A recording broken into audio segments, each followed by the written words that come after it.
Share বাজারে অনেকেই আছেন যারা সুইং ট্রেডিং করতে এসে ফেঁসে যান এবং পরবর্তীকালে বলেন যে আমরা লং টার্ম ইনভেস্টার।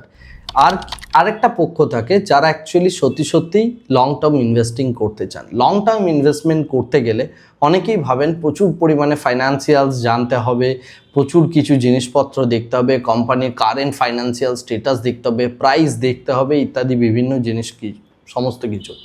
এই সমস্ত কিছু একদম ঠিক, কিন্তু সবার আগে এই সমস্ত কিছু দেখে কখনোই লং টার্ম ইনভেস্টমেন্ট হয় না।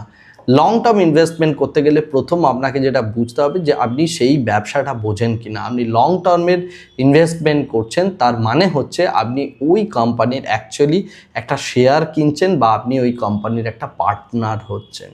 পার্টনার হতে গেলে পার্টনারের কিছু শর্ত থাকে, সেই শর্তগুলো আপনাকে নেভাতে হবে। অর্থাৎ বলার মানে হচ্ছে যে আপনাকে অ্যাকচুয়ালি যদি আপনি আপনার বন্ধুর কোনো রেস্টুরেন্টের বিজনেসের অংশীদারিত্ব করেন, 1 মাস রেস্টুরেন্ট বিজনেস যদি খারাপ চলে আপনি নিশ্চয়ই আপনার শেয়ারটা বিক্রি করার কথা ভাববেন না।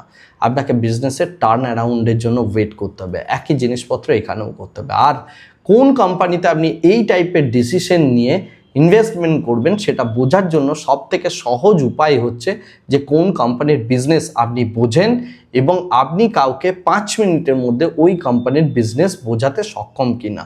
অনেকেই আছেন নিউক্লিয়ার পাওয়ার প্ল্যান্টের মধ্যে ইনভেস্টমেন্ট করে দিয়ে বসে থাকেন, কিন্তু তিনি জানেনই না আদৌ নিউক্লিয়ার পাওয়ার প্ল্যান্ট কী জিনিস।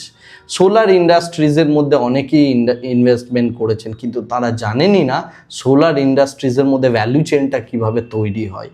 অথবা আপনি হয়তো কোনো একটা কমপ্লেক্স একটা আইটি ফিল্ডের কোনো একটা কোম্পানির মধ্যে ইনভেস্টমেন্ট করে দিয়েছেন, তার ভ্যালু চেনটাই যদি আপনি না জানেন বা আপনি যদি এটা না জানেন যে ওর ব্যবসাটা কী করে হয়, তার থেকে ইজি হচ্ছে যে আপনি কোনো একটা কারের বিজনেসে ইনভেস্টমেন্ট করুন, কোনো রিয়েল এস্টেটের বিজনেসে ইনভেস্টমেন্ট করুন, বা আপনি এমন কোনো বিজনেসে ইনভেস্টমেন্ট করুন যেটা আপনি বোঝেন, যে ব্যবসাটা থেকে কি করে পয়সা বেরিয়ে আসে সেটা বোঝেন এবং সেই ব্যবসাটার ক্ষতিগ্রস্ততার দিকগুলো বোঝেন।